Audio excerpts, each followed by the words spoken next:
Okay, so let's just paint a picture for a second. It's, I don't know, a Sunday night.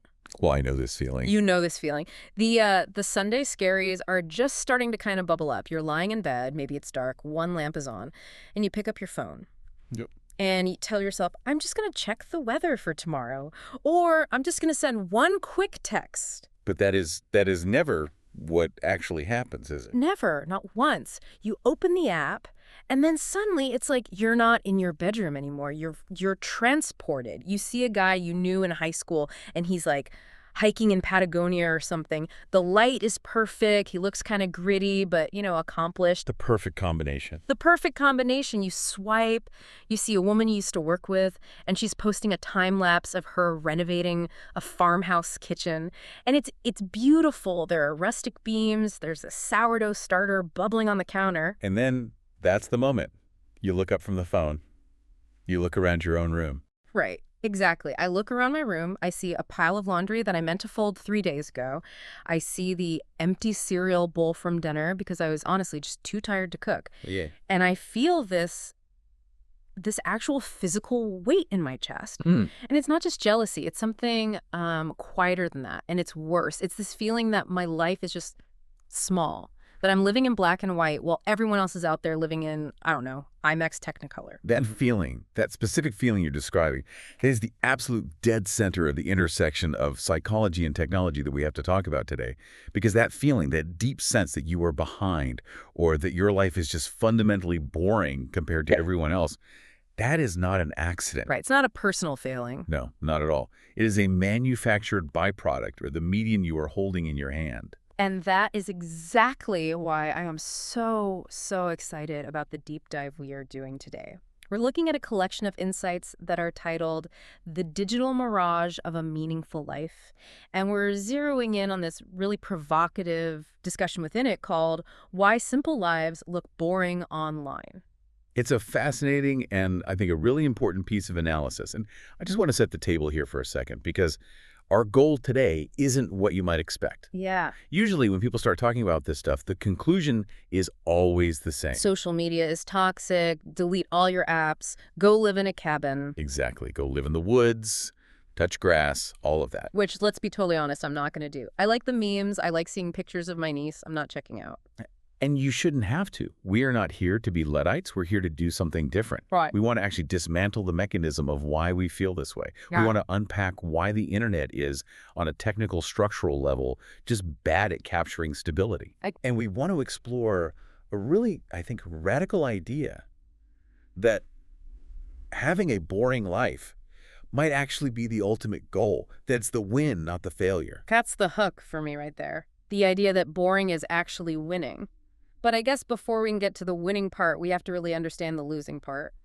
The source material leads with this one statement that it really stopped me in my tracks. It says, not everything valuable is interesting to watch. Not everything valuable is interesting to watch. Say it again. It's so fundamental. It sounds so simple, right?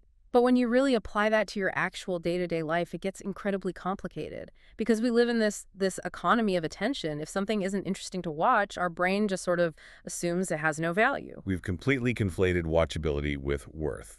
Yeah. And that brings us to the first huge concept we really need to dissect here, the performance paradox. The source posits this very blunt, very direct truth. Simple lives don't perform well on the internet. Okay, so I want to push back on this a little bit right out of the gate. Because is that always true? I feel like I see simple content online all the time. There's that whole cottagecore thing, right? Oh, of course. People are baking bread, they're knitting, they're reading books in these big cozy socks. That stuff gets millions and millions of views. So is the internet really hostile to simplicity? Or is it just hostile to my kind of simplicity? That is a fantastic question. And it forces us to really look under the hood of the engine, you know. When you see that so-called simple content, the cozy socks, the steam rising perfectly off a cup of tea, you have to ask yourself a very important question. Is that actual simplicity, or is that a performance of simplicity? Oh, okay. That's a distinction. It's a huge distinction, Yeah. because the internet is not a neutral window into reality. It's not a mirror. It is an engine. And like any engine, it runs on a very specific kind of fuel. And the source argues that the algorithm, at its core, is a prediction machine. It's designed to optimize for one thing and one thing only. Keeping me on the app. Retention. It wants to keep your eyeballs glued to that screen. Right. And the longer I stay, the more ads they can show me. It's just basic economics. It's just basic economics. Yeah. Now let's pair that with basic human biology. Yeah. We evolved for hundreds of thousands of years as both predators and prey. Our visual cortex is literally hardwired to track movement. Right. To spot the lion in the grass. To spot the lion in the grass or the berry in the bush. If you are scanning a landscape, or no, a feed your lizard brain, the oldest part of you, is looking for one thing: disruption. It's looking for a threat, a mate, or a meal. It's looking for change. So we are just instinctively, automatically scanning for contrast. Anything that breaks the pattern. We are scanning for kinetic energy. Yeah. So if I show you a completely static image of a person sitting peacefully on a porch for 10 seconds, your lizard brain processes that and says, nothing happening here, status quo, safe, boring, move on. No threat, no reward, keep scrolling. Exactly. Mm-hmm. But if I show you a 3-second clip of someone jumping off a cliff into the ocean, or a really fast-cut montage of a home renovation set to loud, upbeat music, your brain just goes, whoa. Motion, change.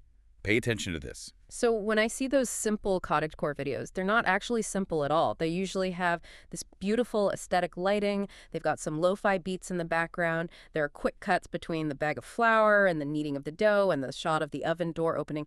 It's all edited to be stimulating. Precisely. They have aestheticized the boredom out of it. They've turned a routine into a spectacle.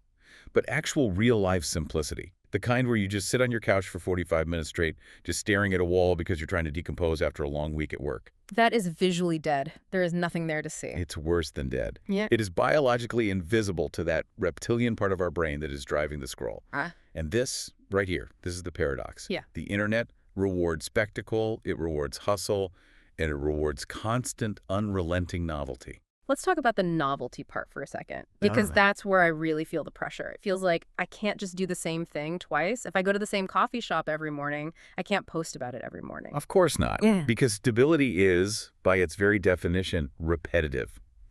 Think about the most important things that make a life actually work. Okay. Paying your mortgage on the first of every month.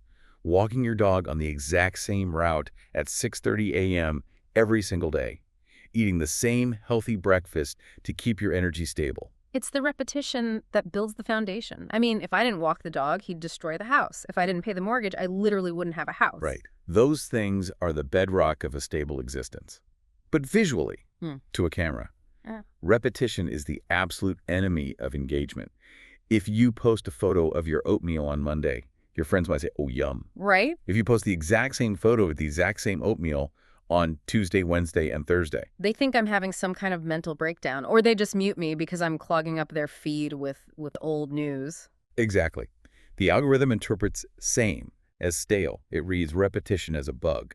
But your own mental health, your nervous system, interprets same as safe. Wow.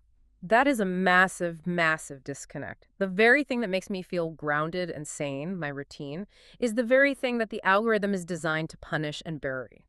And that leads us directly to what the source calls the narrative problem. It discusses how we have all been trained by movies and TV shows and books to view our own lives through a cinematic lens. We expect a narrative arc. This is that main character energy thing that you hear about all the time. We all want to feel like we're the protagonist of our own movie. We do. And there's nothing wrong with that desire. But think about what actually makes a movie watchable. What is the one single fundamental ingredient of any screenplay ever written? It has to be conflict. Yeah. Tension. You need a villain or a natural disaster or a huge insurmountable obstacle. Introduction, rising action, climax, falling action, resolution. That's the formula. If you take away the conflict, you don't have a movie. You have ambient background noise. You have security camera footage. Okay, I see where you're going with this. Now, apply that same narrative structure to a romantic relationship. What does a cinematic relationship look like when it's posted on Instagram? It's always high drama. It's the surprise proposal in Paris with drone footage. Or, ironically, it's the really vulnerable post about how we almost broke up, but we fought for this. It's the we went through hell and back narrative. With all high peaks and low valleys. It's incredibly dynamic. But now, let's look at a truly healthy, successful 30-year marriage. What does that actually look like on a random Tuesday in November? It looks like two people brushing their teeth side by side in complete silence. It looks like one of them saying, hey, did you remember to buy milk? And the other one saying, yeah, it's in the fridge. And the first one saying, okay, cool, that's it. It is plotless. In the language of cinema, a stable marriage is profoundly boring. There is no conflict to resolve. There is no external villain to defeat. It is just steady, quiet, day in, day out cooperation. So if I'm looking at my feed and all I see are these high drama declarations of love and epic adventures, and then I look over at my own relationship, which is basically just us sharing memes on the couch and trying to decide what to eat for dinner, I start to feel like my relationship is flat. You feel like the plot has stalled, like you're in the boring second act. Mm. But in reality, a flat line in a relationship, meaning no screaming matches, no dramatic breakups, no tearful reunions, that is actually the goal.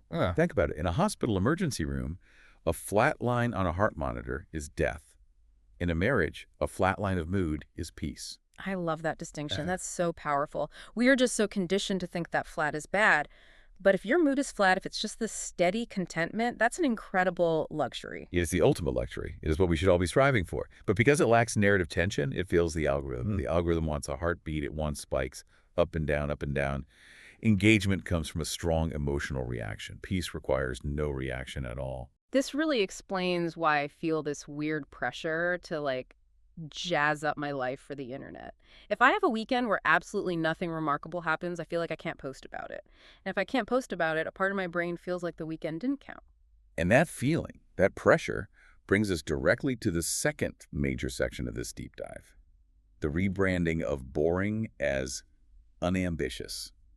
This section hit me so hard when I was reading the source. This idea that we have taken words that used to be compliments, really high compliments, and we've twisted them into insults. Think about the word steady, just that one word.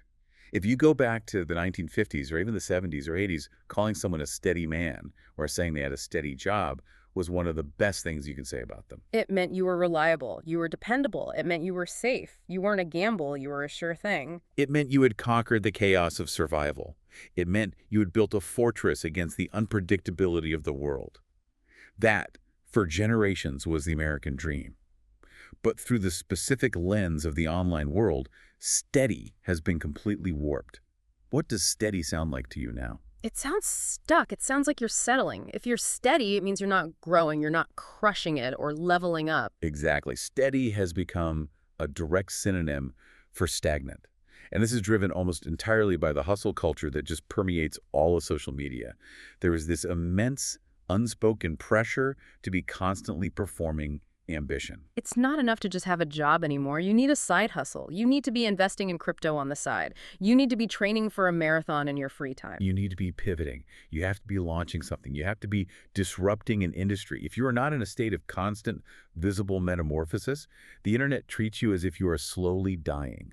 I feel this pressure even with my hobbies. It's so strange. I used to just read books for fun. Now, if I read a book, I feel this weird internal pressure to post a review on Goodreads or make a book talk video or at least track my reading stats on some app. Oh, absolutely. I can't just consume the story and enjoy it. I feel like I have to produce content about my consumption to prove that it was a productive use of my time. That is a perfect description of what researchers call the commodification of leisure. We've reached a point in our culture where we feel that any time not spent optimizing or broadcasting is time that has been fundamentally wasted. If you aren't posting about your growth, the digital silence is interpreted by others and by yourself as a lack of drive. But that is so incredibly dangerous. Because I could be wildly ambitious in my actual career, behind the scenes, or I could be incredibly ambitious about raising good, kind children. But if I'm not packaging that ambition into a 9.16 vertical video format with trending audio, it registers to the world as zero. It's invisible. And this is where the source material makes a really crucial distinction that I think we need to tattoo this on our foreheads. It is a critical difference between stagnation and calm. Okay, let's unpack that. Because I agree it's huge. But from the outside, from the perspective of a camera lens, they look identical. They look completely identical. Imagine a photograph. It's of a man sitting in a chair, just looking out a window. He's not moving, he's just sitting there. Okay, I'm picturing it. Is he stagnant? Or is he calm? You literally can't tell. There's no way to know.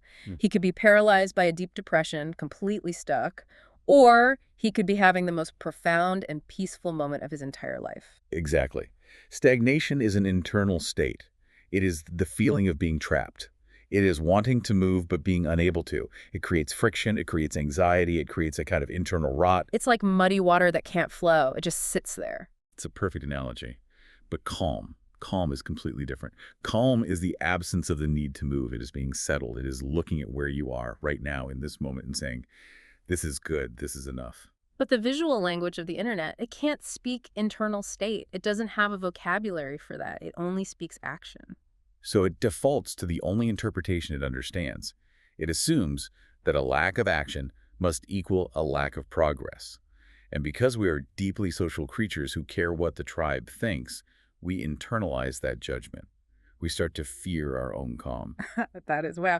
I definitely do this. I know I do. I get anxious when things are too calm for too long. I get this AC feeling like I should be doing something productive. You feel a subconscious urge to disrupt your own peace, just to create some evidence, some content, to prove to an invisible audience that you are still in motion. I'm disrupting my own peace in order to create content.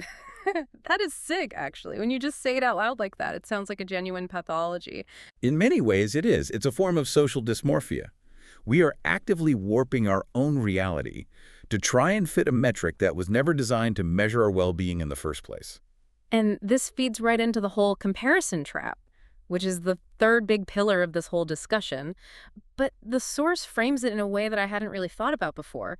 It doesn't just say comparison is bad. It says comparison reshapes expectations. Yes, we've all heard the cliche a million times, don't compare yourself to others. It's on coffee mugs. But it doesn't help, because it doesn't explain the mechanics. The source really digs into the mechanics of that comparison. The problem isn't just that you are comparing yourself to others, it's that you are comparing two fundamentally different data sets. The classic behind the scenes versus the highlight reel. Exactly.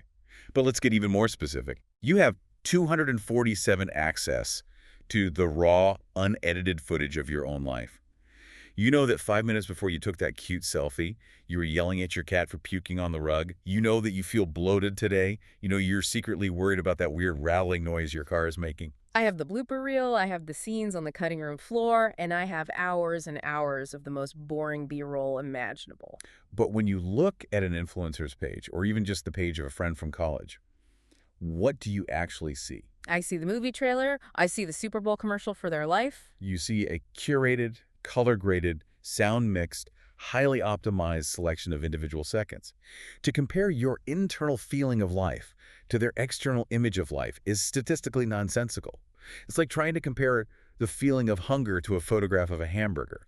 They are not in the same category of thing. That is a great analogy. But even knowing that, even intellectually understanding that, I still feel the envy. I still feel the pang. Why? Because the source argues that this constant daily exposure to highlight reels fundamentally distorts our own definition of what fulfillment is supposed to look like. This is what we can call the adrenaline versus contentment problem. Okay, tell me more about this. Just look at what performs well online. What gets the most engagement? Travel to exotic places, extreme sports, huge parties, award ceremonies, big, loud, fast peak moments. This creates a subconscious association in our brains. Fulfillment looks like adrenaline. So we start to think that being happy means being excited all the time. Yes, we completely conflate excitement with happiness. But biochemically in your own body, those are two very different states. Excitement is dopaminergic. It's all about anticipating a reward. It's jagged. It's a spike. And you can't live your life on a spike. You'll burn out. You'll crash, of course. Huh. True sustainable fulfillment, what we might call well-being, is usually more related to neurochemicals like serotonin and oxytocin. And that looks and feels like safety. It feels like connection. It feels like predictability. It feels like boredom. In a way. From the outside, yes. A genuinely fulfilled life often looks boring from an external point of view, precisely because most of the major drama has been resolved. But if you are chasing the Instagram version of success, you are not chasing contentment. You are chasing the adrenaline spike. You are chasing the high. So I'm sitting here in my safe home, bills paid, my family is healthy, and I'm feeling like a failure because my heart isn't racing with excitement 247. Exactly. You are judging your serotonin life by dopamine metrics. It's a guaranteed way to feel miserable. That is the expectation gap right there. I'm looking for validation for my quiet, calm life in a place that is only capable of validating noise. And the expert commentary in the source material is very, very firm on this point. If you're looking for external validation of a quiet life online, You will not find it. It's not there. Ouch. That's blood. It is, but it's also liberating. It's not because your life isn't valid or meaningful. It's because the medium literally cannot measure it. It's like, as we said, trying to measure the temperature of a room with a ruler. But the ruler isn't broken. No. The ruler is a perfectly good ruler. It's great at measuring distance, but it doesn't measure heat. Social media is a ruler that measures engagement. It doesn't measure depth or meaning. If you try to measure the depth of your life by the number of likes it gets, you are using a ruler to check the temperature. You will always come up with a nonsense answer that makes you feel bad. That is so freeing to hear. It really helps to disconnect that faulty circuit in my brain that screams, if nobody saw it, it didn't really matter. It matters because it happened to you, not because an audience applauded it. Which brings us to the final, and I think maybe the most beautiful and profound part of this whole deep dive, the invisibility of meaning. This is where we get to pivot from just diagnosing the problem to maybe finding the solution. The source makes this incredible statement: meaningful lives often happen off camera. We were trying to brainstorm this before the show. We tried to make a list of things that are truly deeply meaningful, like character-defining moments, that would also make for good content, and it was almost impossible. Let's try it right now. What is a moment in your life that you feel truly defined who you are as a person? Okay. Probably the time I had to forgive a friend who really, really hurt me. It was this long, messy, incredibly awkward conversation. There were long stretches of silence, a lot of just looking at the floor. It was not pretty. Okay, now imagine taking out your phone to film that. Hey guys, welcome back to my channel. Today I'm going to be performing an act of radical forgiveness on Steve. It's disgusting. It's gross. It immediately ruins the entire thing. It turns a genuine, vulnerable human moment into a performance, into a skit. Right, because deep, authentic connection requires vulnerability. And true vulnerability requires a feeling of safety. The second you introduce a camera, you introduce an audience. And an audience removes the safety. Or what about caretaking? The source talks a lot about the repetitive act of caring for a small child or a sick parent. I think about this constantly. The most heroic acts of love are usually the most visually repulsive or just mind-numbingly boring. It's wiping vomit off the floor at 3 a.m. It's sitting in a hard plastic hospital chair for 12 hours straight just watching a monitor beep.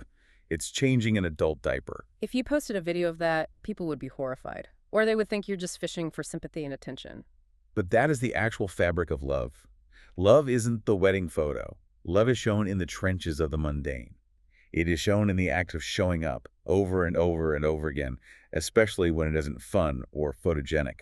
And learning a new skill, that's another one. We love the idea of learning. We love the training montage, the Rocky sequence where he gets good in 2 minutes with cool music. We love the montage. But real learning is incredibly tedious. It is frustrating and ugly. It's playing the same C major scale on the guitar 500 times in a row and getting it wrong 499 of those times. It's staring at a blank page for an hour and hating every word you manage to write. The internet is designed to compress time. It just shows you the before picture and the after picture. But our entire lives are lived in the during. Life is lived in the messy middle. And the messy middle is, almost by definition, unpostable. This connects directly to the observer effect you mentioned earlier, the idea from physics, right? Yeah, exactly. In quantum physics, the simple act of observing a particle actually changes its state and its behavior. And we see a social version of this all the time. The moment you introduce a camera, an observer, into a human moment, the nature of that moment changes fundamentally. I even feel this with my dog. If I'm just on the floor playing with him, we're connected. We're in this state of flow.